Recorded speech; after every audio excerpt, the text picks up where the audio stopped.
Good morning and boa tarde if you're joining us from Brazil. My name is Luisa Palacios and I'm a senior research scholar at the Center on Global Energy Policy at Columbia University.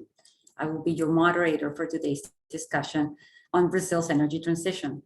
Before we begin, please note this webinar will be hosted in English and interpretation to Portuguese will be available throughout the program. To enable Portuguese interpretation, please click the interpretation button in your webinar controls. It is usually located at the bottom of your screen and then select Portuguese. Let me quickly say this event is being webcast live and the full video will be available online in the coming days. For those of you joining us via Zoom, you can submit questions for the panelists anytime by clicking on the Q&A button at the bottom of your screen. As a reminder, our events are now closed captioned. You can turn the captions on by clicking the live transcript button at the bottom of your screen and selecting Show Subtitles. I am joined today by a stellar group of panelists to discuss Brazil's energy transition. The fact that they're all women is a testament to the leadership role that women are playing in Brazil's energy space. The energy transition is not a one-size-fits-all model, which is why having a discussion about Brazil's pragmatic approach to energy policy is so valuable. The webinar will be organized as follows. We're going to start with the keynote remarks from Mrs. Agnes Maria de Aragao da Costa, head of the Regulatory Special Advisory Office of the Ministry of Mines and Energy in Brazil, who is going to talk about some key aspects of Brazil's policy framework. After her remarks, we're going to shift to a panel discussion where we're going to be joined from Fernanda Delgado, who's an executive director of the Brazilian Institute for Oil and Gas, IBP, Elvia Ganum, a president Brazil Wind Energy Association, and Camila Ramos, founder managing director of Clean Energy Latin America. So without further ado, Mrs. Agnes, please, the floor is yours. Thank you, Luisa. So I'm very pleased to be here and I thank you for the invitation. I think I love the opportunities that we have to share what we are doing here. And I love what you already mentioned, our no one size fits all approach. So I will make like a brief presentation. One moment, please. Let me share my screen. Share, and now let me put my presentation here. So are you seeing it? Yes. So I will talk about our approach to energy transition in Brazil. And this is a narrative that we have been building more coherently since 2020, after the beginning of the pandemic, because we saw all this discussions about the European Green Deal and how can we bring together growth with decarbonization. So then we at the government and with the Energy Research Office, who collects all our data, we started looking into our policies and seeing how they are linked to this movement of energy transition. So when we look into Brazil, the prior narrative was somehow like, we have already done too much because we are already very clean in the energy sector. When we see other countries, I don't know, the energy sector accounts for the great majority of the emissions. In the case of Brazil, it's more or less 20% of the emissions come from the energy sector, and from the power sector, which is very, very clean, then it's very, very low, the emissions of the power sector. But when we break down our total energy supply, we have in the energy mix almost 50% of renewables already, and still 52% of non-renewables. And an important point here, this is our data from 2020, our power sector is very dependent on hydro resources, less dependent than before, but still. So last year, 2021, when there was an hydrological crisis, we have seen more thermal power generation in the sector. So the data for 2021 might be slightly different, but still it's a very clean energy and power sector. And when we compare our energy sector to the world, then we see that it's really something very outstanding. And then furthermore, when we think about Brazil, Brazil is the the 12th, I think, the 12th largest economy now, and has the 6th biggest population in the world. We still have a per capita carbon emission that is very small compared to developed economies. So we are talking about a country that has to deal with inclusion still, and we have to be smart in doing this inclusion with the smallest carbon footprint as possible. So when we talk about energy transition, another point that is very important, it's not only about energy, of course. So we always talk about the three Ds of the energy transition: decarbonization, decentralization, and this digitalization. These are digitalization is, we have to update our policies to the technological development enabled by digitalization. Decentralization is the same, because with digitalization, we have more agents being resources to the power and energy systems. And decarbonization is a global goal and for the global economy to decarbonize by 2050. So, but then I always like to add the fourth D that has to deal with inclusion. We cannot think that we are doing energy transition without diversification and democratization. So we have to include people in the work, in the workplace, in the market, so that we have other knowledges that has to do with the following bullets, with sector coupling. We are dealing in the energy sector now with more complexity, because we are coupling several sectors, for example, mobility, telecommunication. So we need more diversity. And we have then this trade-off between flexibility and complexity. So we are building energy sectors, energy systems that are more flexible, but they are more complex to design, to plan, and to operate. So we are seeing all these trends. So with electrification, decarbonization, and sector coupling, and then in each country, the speed differs. And we have to think, when we think about a narrative or a policy for energy transition, what are the competitive advantages that we have? Because we are thinking, the whole world, the great majority of it, is thinking about net zero emissions by 2050. But how do we get there? So there is this principle of the Paris Agreement that is very important, that we have common but differentiated responsibilities and capabilities, as this is already stated. But we have to think, and the International Energy Agency has also been very clear about it, that there are several pathways. And we have to think about the resources that each country has, and where are their starting point, where are they coming from, and what kind of technologies make sense for each country in order to get to 2050 with net zero emissions. And when we see our pathway, consider the Brazilian NDC, we have our long-term ambition of carbon neutrality by 2050. We have this milestone 2030 with, I think it's 50%, I'm not sure, but there is a milestone that we have to achieve by 2030. And we have to implement these policies until there. So now coming to specific technologies, interesting debates. I think we have seen in Brazil, I have already talked about decentralization and digitalization. So distributed energy resources are increasing.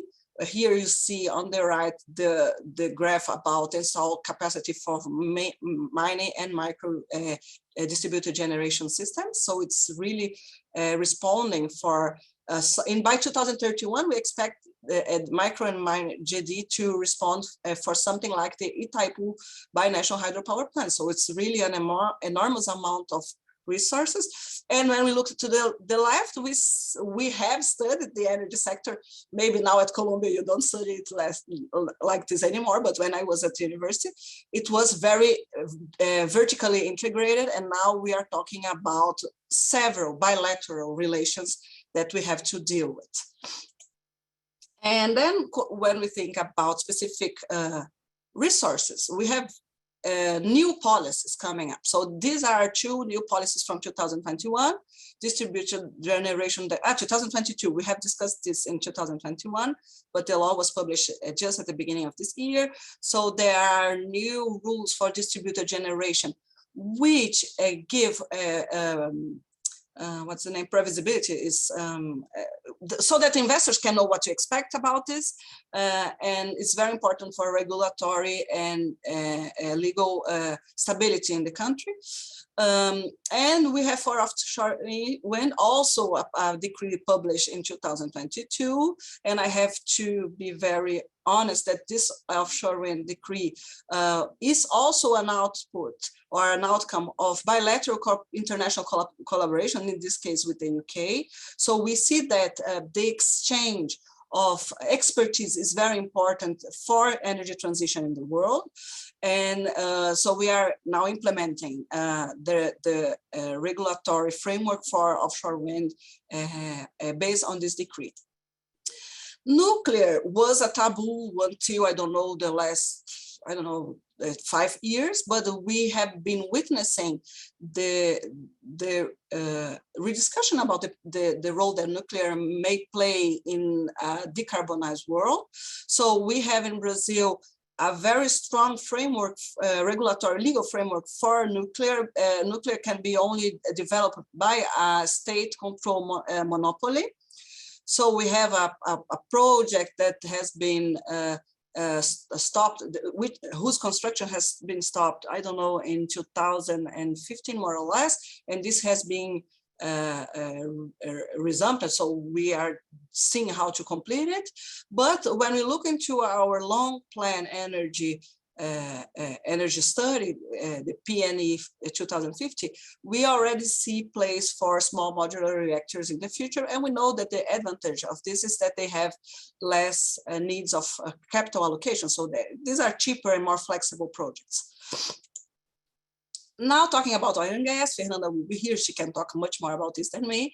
But what we are witnessing in the oil and gas industry is a kind of diversification. So with all the technologies, oil and gas companies are becoming more energy efficient. They are becoming more, of course, carbon conscious. So they are developing technology for CCUS and for electrification, but also diversifying toward low carbon fuels and renewables. So entering other businesses, because they know that in the future, they might need this for the perennity of their businesses. Another thing that is very important to Brazil, we have been doing some efforts with the National Bank of Economic and Social Development to design a framework that enables offsets, carbon offsets. And this will be very important also for the oil industry, but it's also important for Brazil itself because we have a major challenge of reforestation. And when we think about the power sector, which is also very dependent on hydrology, this has also a lot of benefits for the hydrological cycles and the restoration of the hydric basins that we have in Brazil. Now, not only this, but we are also developing or continuing improving our biofuels and low carbon policies. So there are several policies. So the RenovaBio is one that established the first carbon market that we had in Brazil with an asset that's called CBio. And these are obligations for distribution companies to buy a percentage of the fuels from a renewable or biofuels origin. Then we have the new market for gas that is looking also into integrating biogas and hydrogen in this new market design that must be more competitive and more open to other investors. And there is also Abastece Brazil that's looking into this fuel matrix and how can we improve it in order for it to be also more low carbon. And two major policies looking to the future that were launched last year, or whose discussions were launched last year, is the National Hydrogen Program.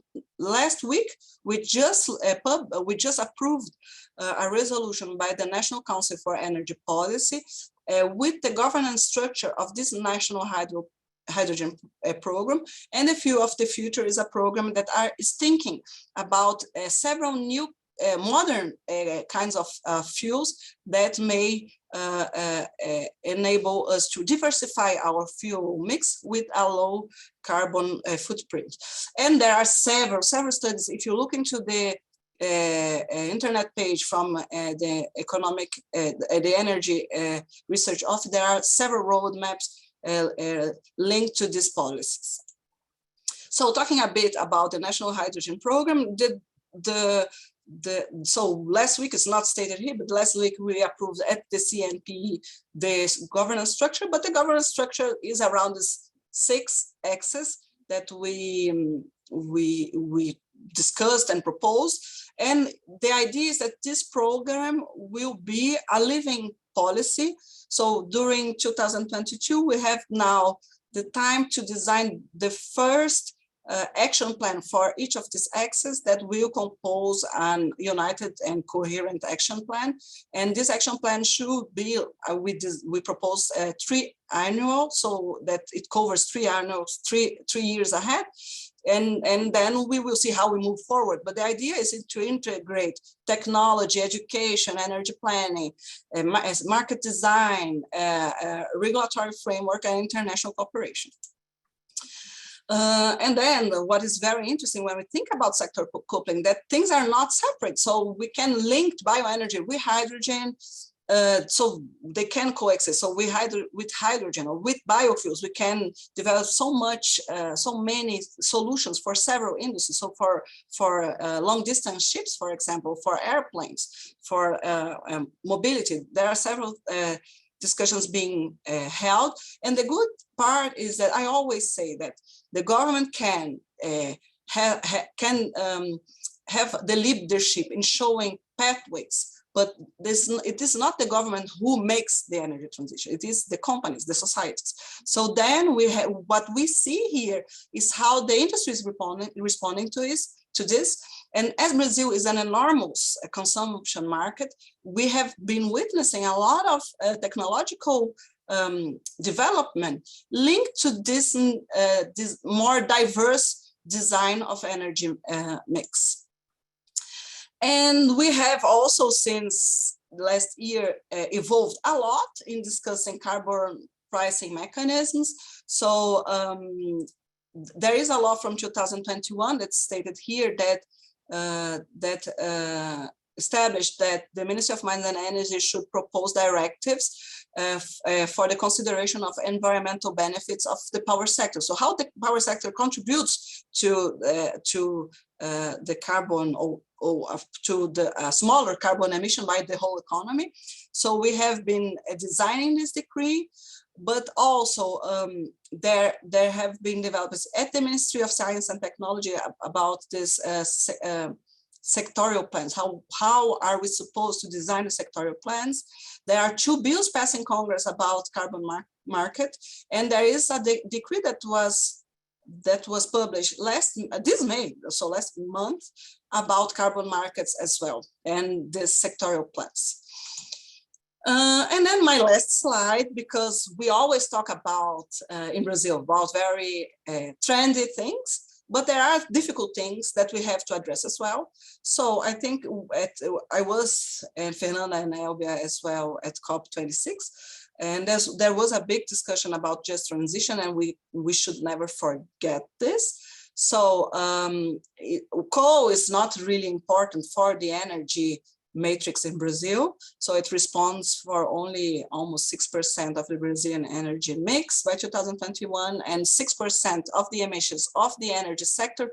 This will be something like 2% of the emissions of the whole country or of the whole economy, okay? So it's not really relevant, but we know that we have a challenge to phase out coal until 2050, or to think of technological solutions that enable us to apply this coal with no emissions.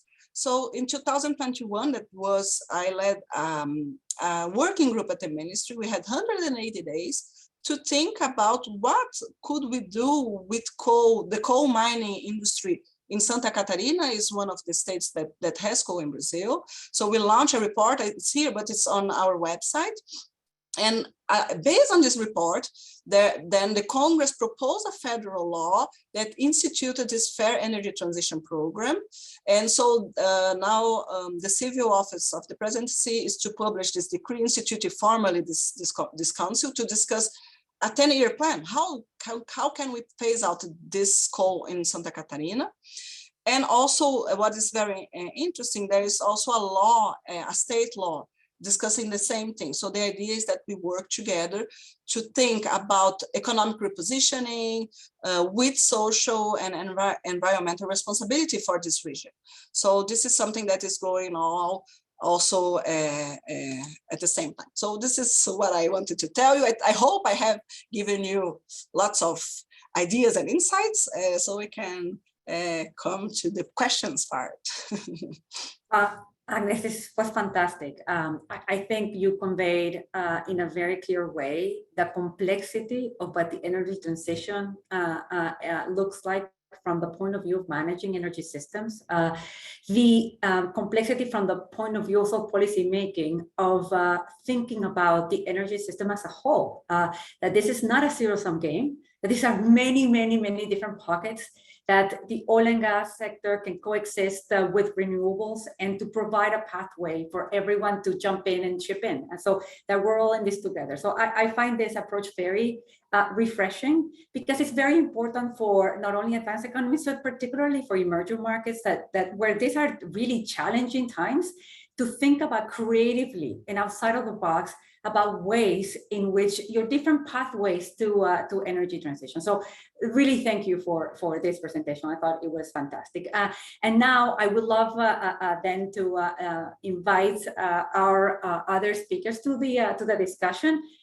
Because they are actually working or are specialized in the many of the different pockets that you guys, from a point of view of policy making, are dealing with, right? And so, and are thinking about in an integrated way. So I would love to start with Fernanda, who is the Executive Director of IBP, the Institute, the Brazilian Oil and Gas Institute. And Fernanda, you know, you're sitting in the one of the most you know, the hard to abate, or if we want to say fossil fuel sector. This is one that has one of the most challenges, but where there are also interesting opportunities. So could you give us a sense of how the oil and gas industry in Brazil is navigating the energy transition, both from the point of view of challenges and the point of view of opportunities?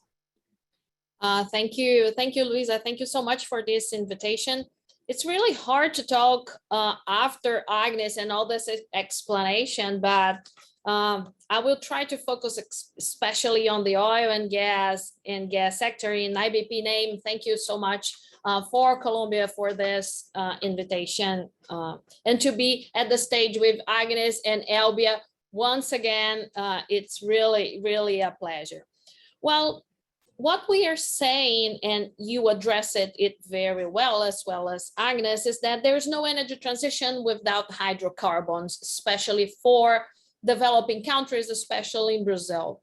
There's a lot of things that we still have to do as underdeveloping country or in development country. So there are still many places without electric power in Brazil. There is still a lot of room to grow for us in terms of economy and the power from the oil and gas sector in terms of innovation, in terms of technology that we can apport to the society, in terms of creation of jobs, and of course, in terms of revenues and incomes that it can brings to the society, will be essential for this energy transition. So when we're talking about the technologies that we will need, and the International Energy Agency already said that 50% of the technology that we will need for the energy transition, they are not commercial yet, or we still don't know this technology yet. So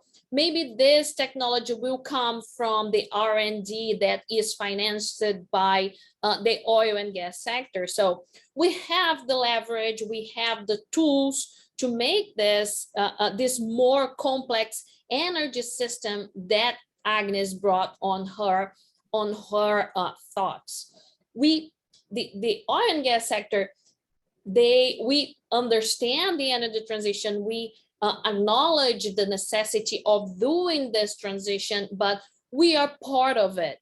We understand that energy security is something that goes together with this transition. We can offer this security, especially on this pandemic days. It was on the beginning of the Agnes speech regarding how these discussions were, they were more dramatic and they were more aggressive since the beginning of the pandemic, and how the oil and gas sector can contribute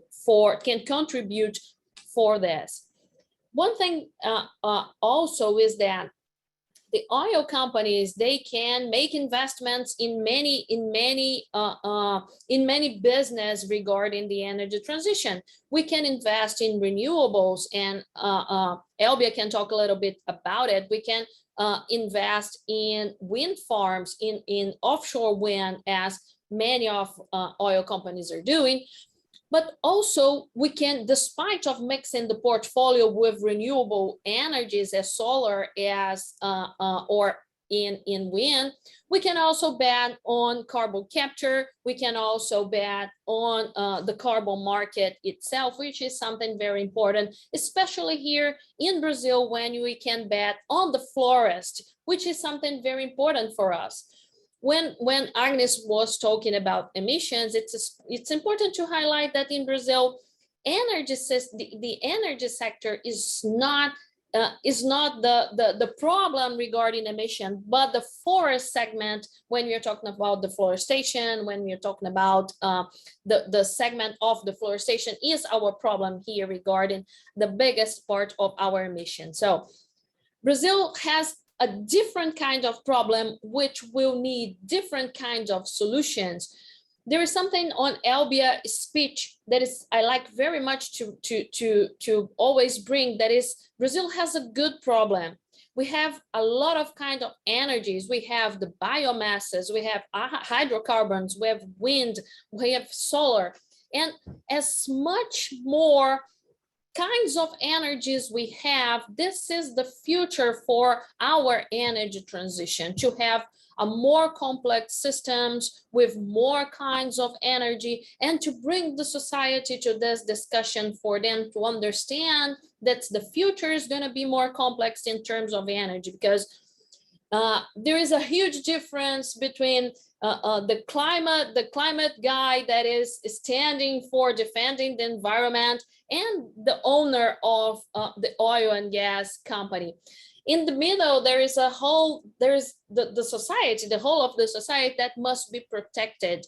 And how do you do this? We do with information, to bring them information regarding how is going to be the future. This future will have different kinds of energy, a more expensive energy, or how we are going to manage this by the side of the demand and not by the side of the offer. So from the point of view of public policies, which was brought on Agnes' speech, this is something very important, how we are going to address it in the end, in the near future. So as far of that, we still have many kinds of solutions for these energy transitions, and to invest in that.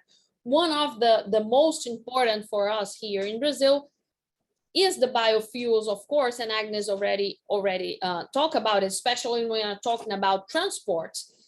Electrification of the fleet is not something, it's something that maybe is very good for the north of the countries in the north of Europe, but maybe it's not something that will be good for Brazilian society. So it's nice for us to think about what can be good for Brazilian society, what can fit the pocket of our population, and what can we use the expertise and the infrastructures that Brazil already have. So I guess we have a lot of opportunities and we have a lot of challenges as well, but I always like to see that we have more opportunities than challenges. Luis, I will stay here and wait for the question. Thank you.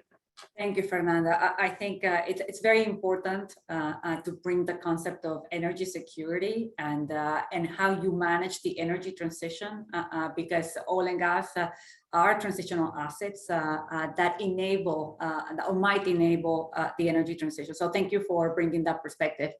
Elvia, now to you. Brazil has become a very interesting place for wind energy, and you as the president of Brazil Wind Energy Association and vice president of the Global Wind Energy Council, I'm sure you have a lot to say in relation to this. Thanks, Luisa. First of all, I'd like to say thank you for your invitation. It's a big pleasure to be here in the Center of Global Energy Policy. I'd like to say thank you for Duda, Eduardo, Oliveira. We have been working together in other projects. I'm so happy to be here. So happy to be here with my friend, Fernanda Delgado, Agnes Costa, and Camila. And this discussion is very interesting and has been improved a lot in the last years, mainly in the last years, I believe in the last 2-3 years. We are, I think we are constructing together a lot of concepts about the energy transition in general and about the role that Brazil can have in this big process. I believe that everybody saw this morning. We had a very important article from the president Ono that said about renewable energy can bring peace for countries. We know that the Russian and Ukraine crisis has been bring a lot of lessons for us, and you need to learn about this. When we talk about Brazil, about opportunity and challenge, actually, I'd prefer to talk about opportunity because we have much, much more. As said Fernanda, we have some challenges, but I will talk about this in the last because I believe you are challenging. It's very important, but we don't have a lot of challenge. I believe we have more opportunity. Talking about specific, the new renewables, we say is the new technology. As we said, we have a lot of sources in Brazil to produce energy and electricity, since renewable sources until fossil sources. There are some things that everybody agree.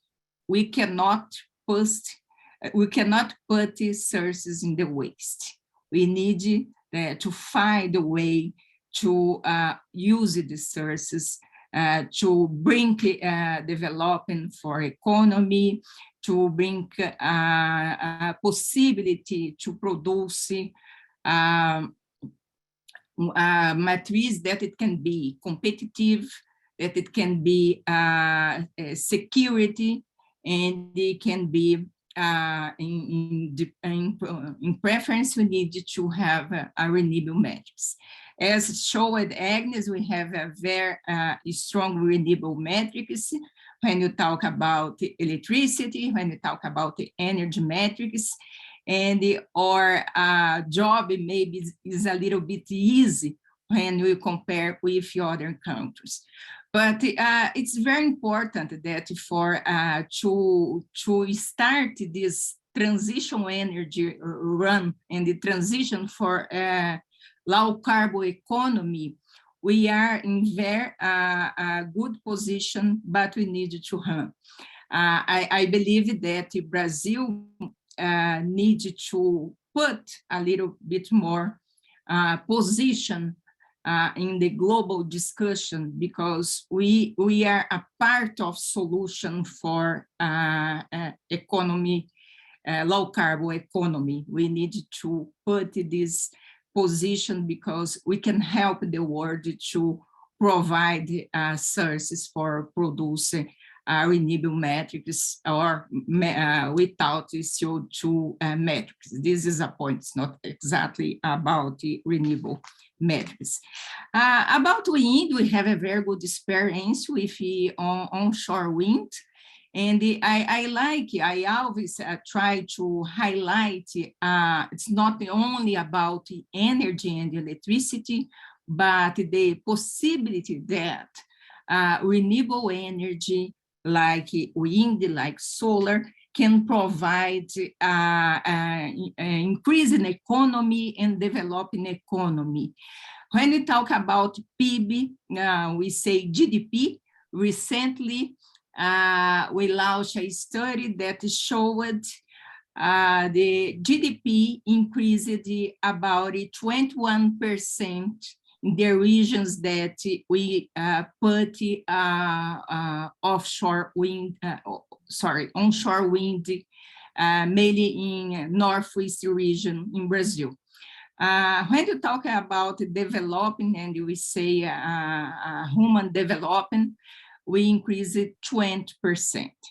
I'd like to say that we can attract investments, we can increase an economy, we can create jobs, we can invest in R&D, and you can develop in society.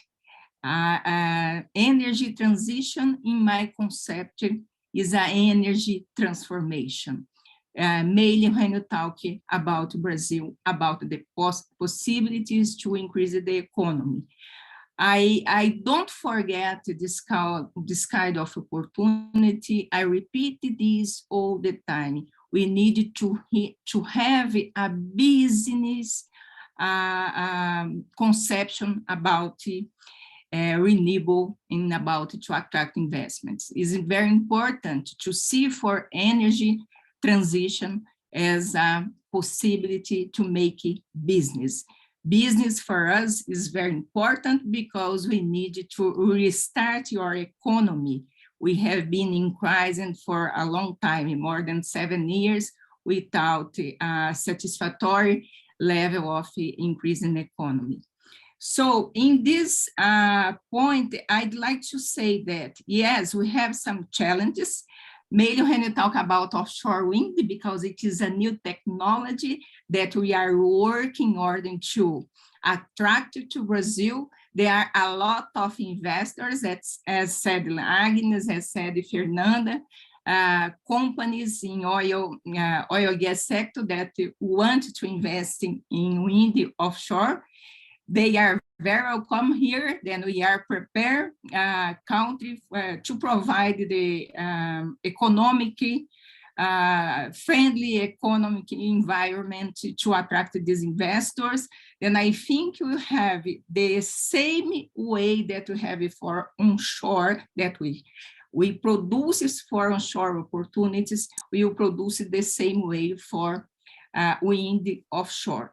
Then I believe that we need to work together, every sectors, Fernanda and I, we work together all the time and discuss all the time, because we have a lot of opportunities to produce these investments and to attract these investments. Some challenges is about to construction the new infrastructure for projects like ports, transmission lines, but I believe that it's not exactly a challenge. It is a step that we need to follow to achieve these objectives. The main challenge in Brazil, yes, it is a point I believe that Camille talked about too. It's about the market. We have a lot of suppliers, we have a lot of sources to produce, a lot of investors that want to invest, but we don't have enough market for a lot of projects. The point is about increased economy. The point is about GDP. Then we need to look for a way to provide this kind of solution, and we need to restart with our economy and decrease much more our investments in renewable.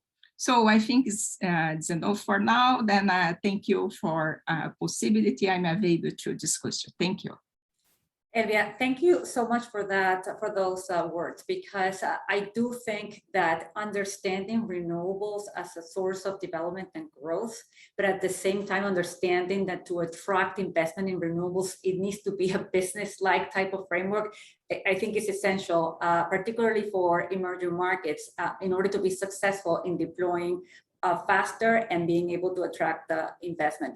So the last of our speakers, Camila, please, would love to hear your thoughts about solar in particular and other issues that you might want to share with us before going to questions and answers. Thank you. Thank you so much. Good afternoon, good morning, everyone. Thank you, Luisa, for the invitation to participate in such an interesting panel. Like you said, when you were publishing about it, stellar women such as yourself, Agnes, Elvia, and Fernanda. It's a great honor for me. I love debating about energy transition in Brazil. I really, really love it. And so to do it with such amazing company is a privilege. I'm also super excited to be here because it's an event that is organized by a university. And I think this is great to encourage young people to look at the sector, to look at energy, to look at policy and energy, to look at energy markets, and here in Brazil as well. So this is a great knowledge, source of knowledge and content. On Sunday, I was at Oxford University also talking about energy transition in Brazil. It was extremely interesting and excited to be here again. Luisa, I especially like your view when you were talking to me about this event, when you were thinking about it, of your view of the energy transition here in Brazil being a diverse type of inclusive and pragmatic way of approaching the energy transition. This specifically in terms of the diversity of energy sources, right, that we have here in Brazil. Hydro is the backbone in terms of power generation here in Brazil, but sources like wind that Elvia talked about now and solar, they have been growing really rapidly. In the transportation sector, Brazil has this history of a strong ethanol market as well, which means that practically all the cars here in Brazil, they use a blend of ethanol and gasoline, or even ethanol only. It's very common here. And to exemplify, the Brazilian power matrix is 54% hydro here today in terms of installed capacity, like 11% is wind, 8%, just over 8% is bioenergy, and solar is growing super fast. Now it's around 8% if you consider distributed generation in that matrix. So all of those renewable energy sources, so very diverse sources. In terms of growth, wind and solar at the moment are the sources that have been growing the fastest. Solar is the main source of added power until 2021 in the power matrix. It was around 45% of new installed capacity in Brazil was solar, if you include distributed generation, and then wind with new installations added in 2021, it was 32% of all installations. And thermoelectric plants came in third with around 21%. So as you can see, it's a very vibrant power market. In terms of size, we installed, if you include distributed generation, over 11 gigawatts of new installed capacity last year. And this is like, it's really rare when you talk about such a size of growing market globally, right? So this attracts a lot of interest from several types of investors, of course, and all these sources. Something else I wanted to point out is that wind and solar here in Brazil, they are the cheapest power sources in the country. So I think last auction that we had, the power was sold around $35 per megawatt hour for solar and wind PPAs, which is quite competitive.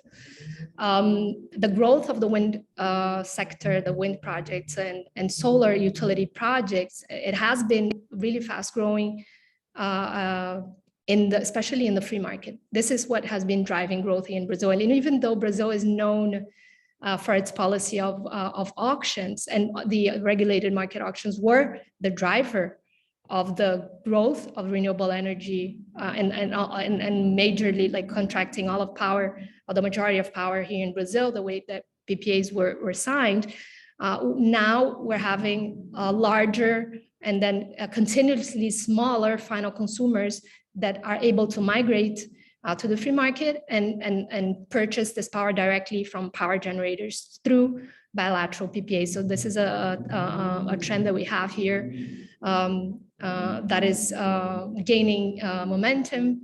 And as with the opening of the free market here in Brazil, that has been happening for a while now and has a schedule for continuing this opening. This is becoming more and more common for consumers to acquire it, directly energy from final consumers. The growth of solar has been led by distributed generation. It was not the growth of, in terms of majority of installed capacity, it's been led by distributed generation, even though solar utility scales have been growing as well. We have a fast growing DG sector here in Brazil, especially because of the distributed generation regulatory framework that we do have in place in Brazil. We used to have a regulatory framework that was in place since 2012 that enabled the first projects to be developed, enabled several types of business models, not only on-site distributed generation, but also remote generation through leases, for example, and for small consumers, what they call in Brazil here, the solar Netflix services, whereby you just pay a monthly fee to have access to solar energy, but also because of the competitiveness of the solar technology here in Brazil. We have great irradiation levels. The capacity factors here in Brazil for solar are amongst the highest in the world. And also because we have high power prices in Brazil as well, that makes solar distributed generation quite competitive. And the implementation of the new distributed generation law this year that Agnes mentioned is also leading to growth in the sector. As she mentioned, it brings stability to regulatory and even contractual stability to investors investing in distributed generation here.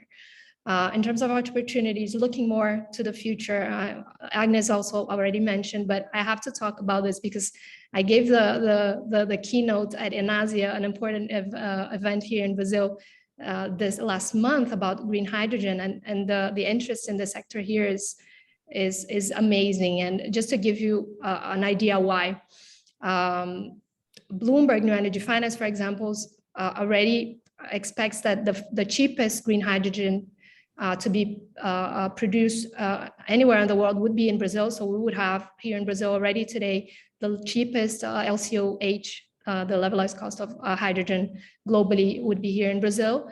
Also because of the cheap and competitive renewable energy sources that we have, and availability of renewable energy availability here in Brazil.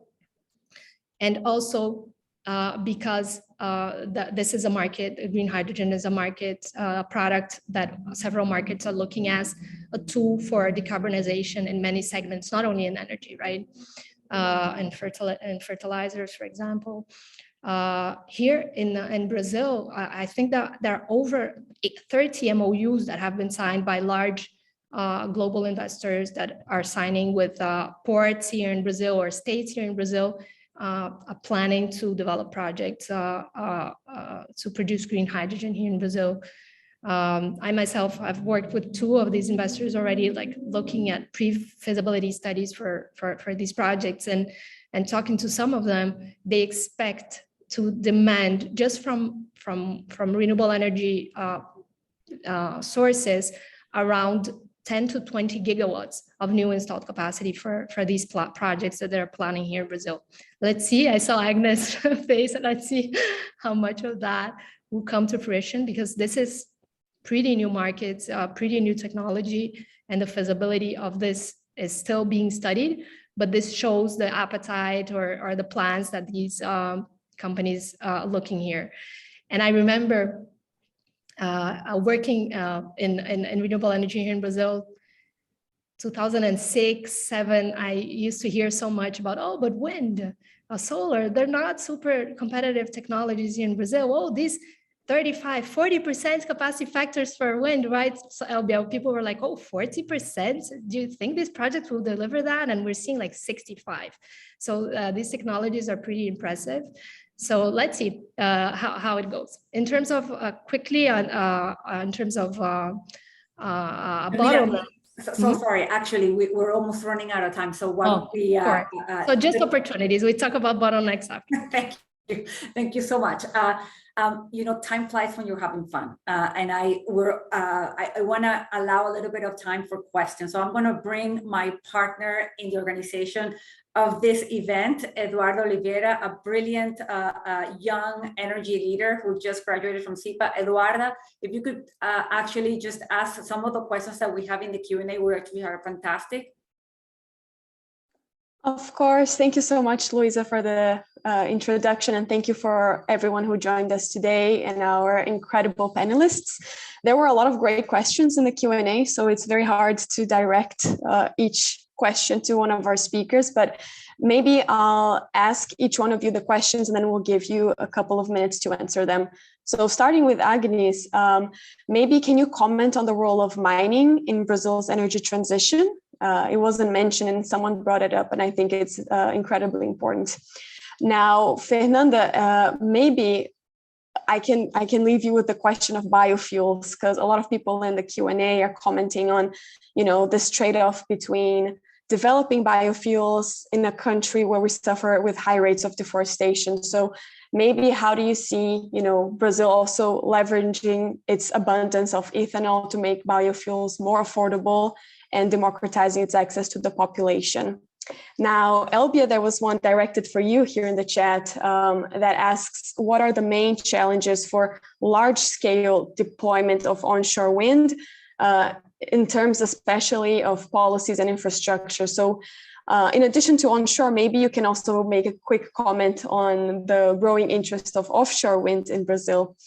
And finally, Camila, also very interesting question to what you spoke about, but what do you see the perspectives of growth for renewables in the next decade in Brazil, especially considering the upcoming elections? Thank you everyone for joining, and it's going to be a challenge to answer all these questions in the remaining minutes, but thank you. So I'll start. Okay, Eduardo, a very nice question. As many of you might know, the ministry here deals with the energy and with the mining sectors. So we cannot discuss energy transition without thinking about the role that the mining sector plays in the energy transition and how the mining sector has to adapt itself to decarbonize itself as well. So the first question has to do with the role that it plays. We have been discussing a lot about the role of strategic minerals for energy transition. So a very simple example are batteries. We need rare earth, we need lithium. So and I loved when Fernanda mentioned R&D, so the investments in new technologies. And then to just point out what we are doing, February last year, the National Council for Energy Policy published for the first time a resolution that oriented both regulatory agencies, the one from the oil and gas sector and the other from the power sector, to prioritize the destination of the public and publicly oriented resources for R&D to 7 themes related to energy transition. And these are 2 regulatory agencies from the energy sector, but one of the themes were strategic minerals for energy transition. So if the agents are looking into this, they have now some place and they see that this is relevant for technological development. Then thinking about the role that the Brazilian mining sector can play in energy transition, we always say that because of our very renewable power sector, we have what we call the premium minerals. So we look the future we look into the future with a very promising perspective, because we know that our aluminum can be green, that our lithium is green. So there are several minerals that when exported, they have this green label. And this is something that we have to take into consideration. So I think that then the last point of view is what are the mining companies or from the mining sector doing to decarbonize, then I will say this depends very much on their technological route. But there are, for example, in the iron industry, they started, they work a lot with coal, and they are migrating, their plans are to migrate towards gas, biogas, and hydrogen. So they are already seeing a pathway where they can decarbonize their activities. So, but again, as we mentioned, this is very promising because we are talking about a country that has really abundant energy and clean energy resources. So but I think, of course, that there is a very important role of the government to speak clearly about this pathway so that we can build synergies about all these movements that are going on. I guess it's my turn to talk about It's your turn, Fernanda. to talk about biofuels. We have very, very little time left, but biofuels in Brazil is very competitive. And when we are talking about the use of land, there's a different kind of use when we're talking about biofuels. There is no competition when we're talking about the use of land for food, which is some kind of concern when you're talking about other places in the world. So in Brazil, there is a high productivity when we're talking about ethanol production and also for the biodiesel. So we manage things differently. That's why we can have this this high productivity of ethanol. We use it differently. We bet on technology of that. And for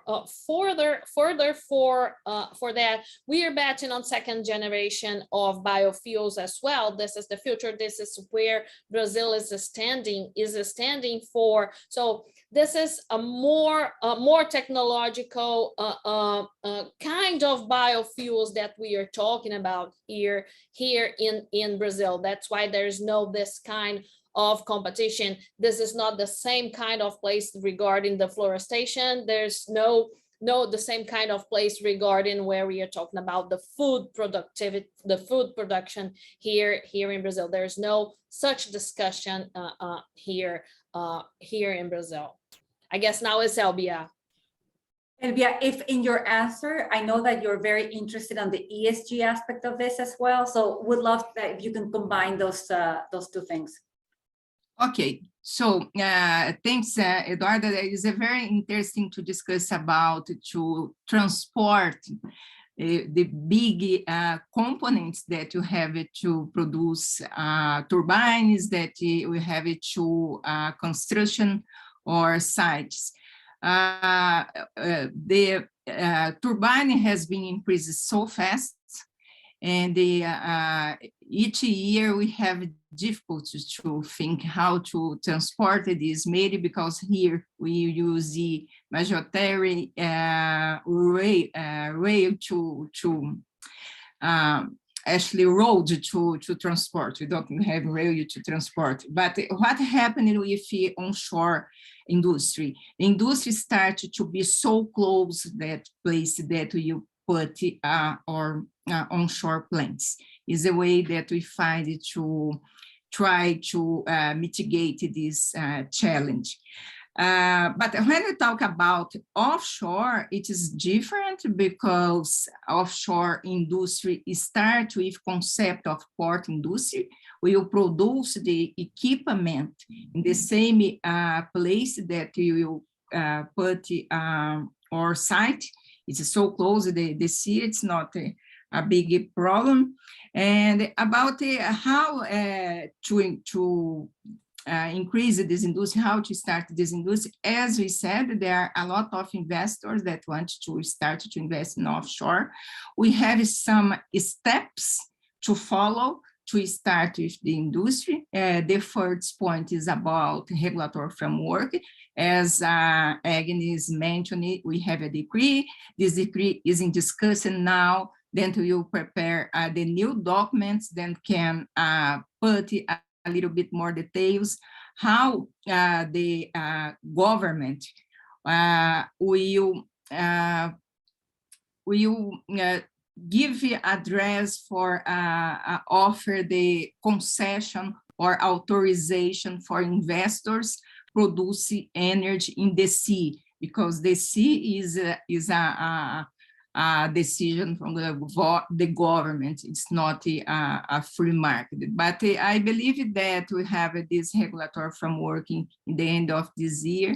Then we will prepare to have a public offer in the next year, public offer to get authorization to start studies and to start to develop projects in the sea. Thank you, Elvia. Camila, please. Thank you. So the question for me was, what are the perspective for growth for renewables in the next decade and also upcoming elections here in Brazil?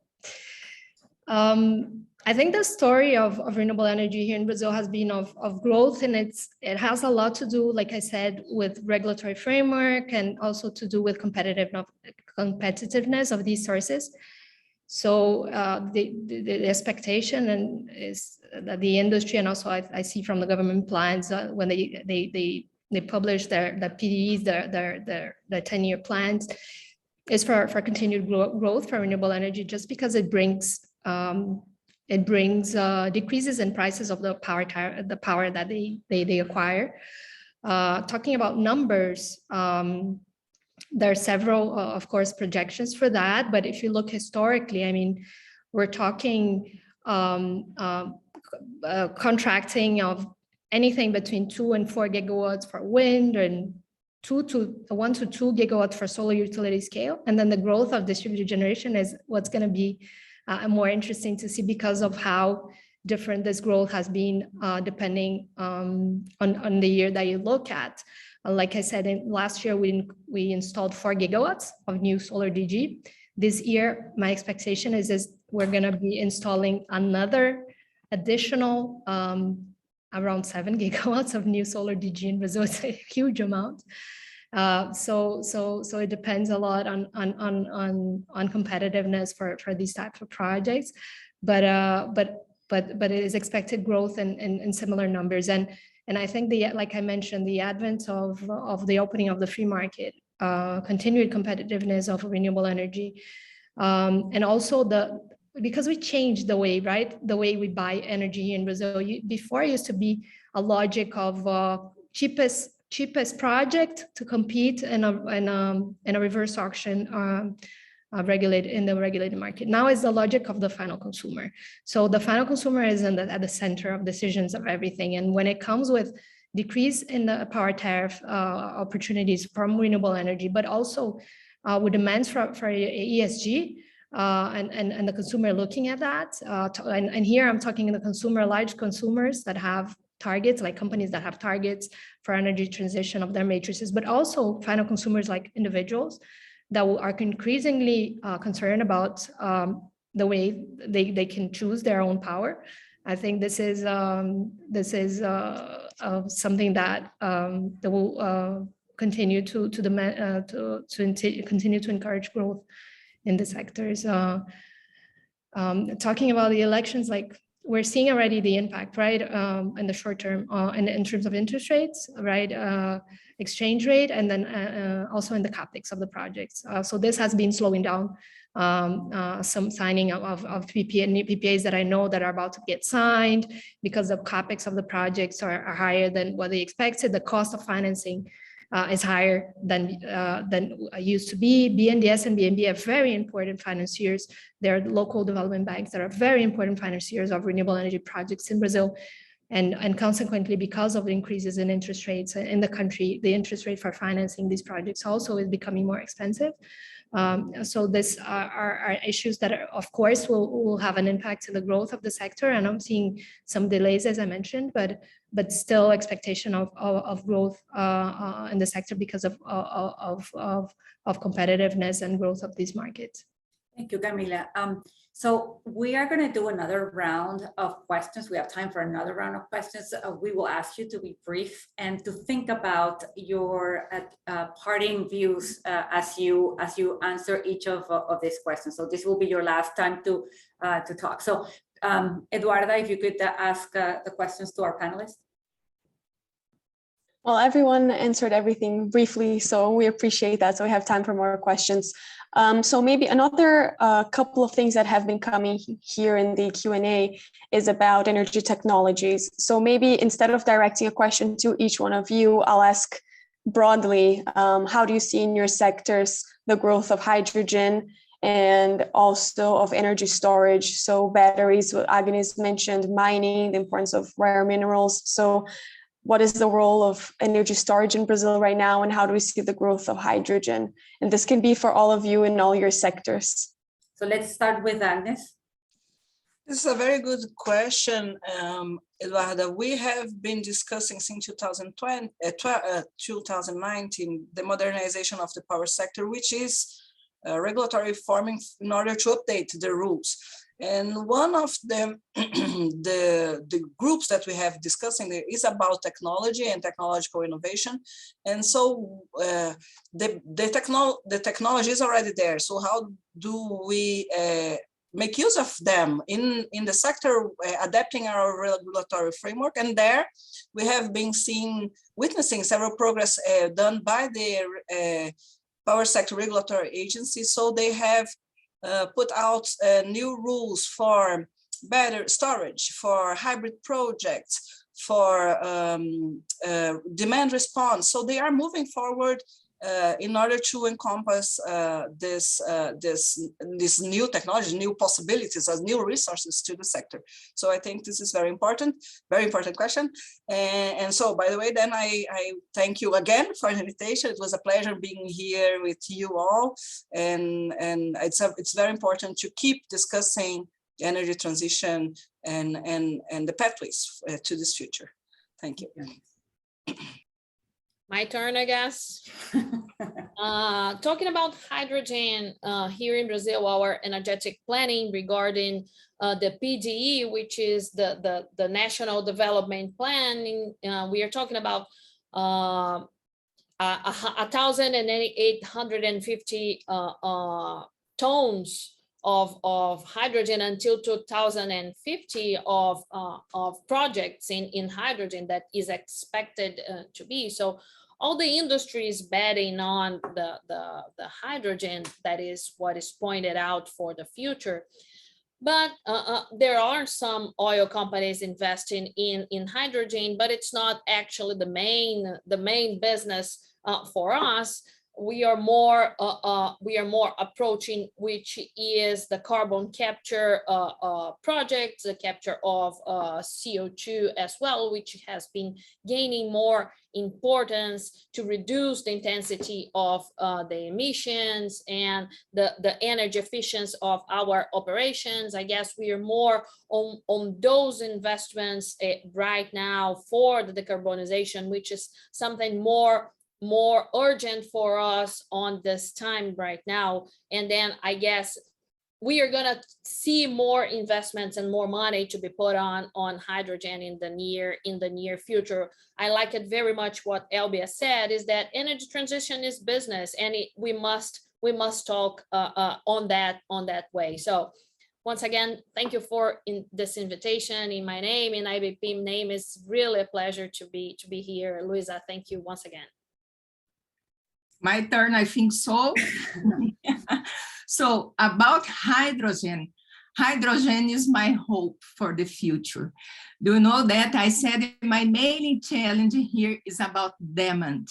Yeah, when I say my mailing is because I'm investors in renewable sources, then I said that we have a lot of supply and we don't have enough market in Brazil. And when you think about hydrogen made in the end of this decade, we will have a very big market for us. Looking again with a business view, I believe that hydrogen is a very good for us because we have a very competitive renewable source to produce the green hydrogen. I'd like to put something else. Someone asked about it to companies, oil gas company that can use a platform from oil and gas, and if they can use this in offshore projects. There are some companies that they are prepared this kind of project. I believe there are a very close relation between oil and gas companies and the offshore wind companies. Thank you for opportunity. I'm so pleased to be here. Then I hope to see you in other opportunities. Then thanks a lot. Thank you, Camila. Be very quick then. I think they mentioned both technologies that I've been looking at more closely, which are hydrogen and storage. I think these two, as Bill mentioned, and Agnes and Fernanda, have great potential here in Brazil. In terms of storage, I'm seeing now the first projects getting deployed here for peak shaving and substitution of diesel. So this is where the financials are making already sense for specific projects, for specific consumers under with specific profiles. I think with decreases in capex that are expected globally for storage, we should see that market broaden a bit. I'm hoping also that we're gonna see in the future also renewable energy being able to participate in base load auctions with configurations that include, for example, storage, and that can be competitive, hybrid projects, etc. Things that types of solutions that we see in other countries whereby renewables can deliver base load energy when technology is used to provide the type of energy that the system requires. And I'm very confident of that we can do that in a competitive way here in Brazil because of all the reasons that we've been talking about. So I'd like to thank you so much again for the invitation, and to congratulate everyone that participated in the organization of the event, to thank everyone who's watching. Thank you. So thank you all. This has been a delightful conversation. I really exceeded mine and Eduardo's expectations of what we wanted with this event. The reason why you're here has to do with something that Agnes said, is the government and the policy framework is the enabler of the energy transition, but it's up to the companies and society to do them. So it is in these conversations that we come up with the solutions. And so because this is not a one-size-fits-all model, our responsibility is also to showcase what has worked and is working in certain countries, and maybe others can learn from this experience. So I am so grateful for being so generous with your time and with your knowledge. We are sure to try to have this conversation again at some other point. And this is your house. Please, to all of you who participated, we are really thankful. Send us your questions, and because this is an ongoing dialogue, and there is an exciting times because everything is here to think about solutions to create and technology to deploy. Many thanks to all of you. Have a great rest of your day.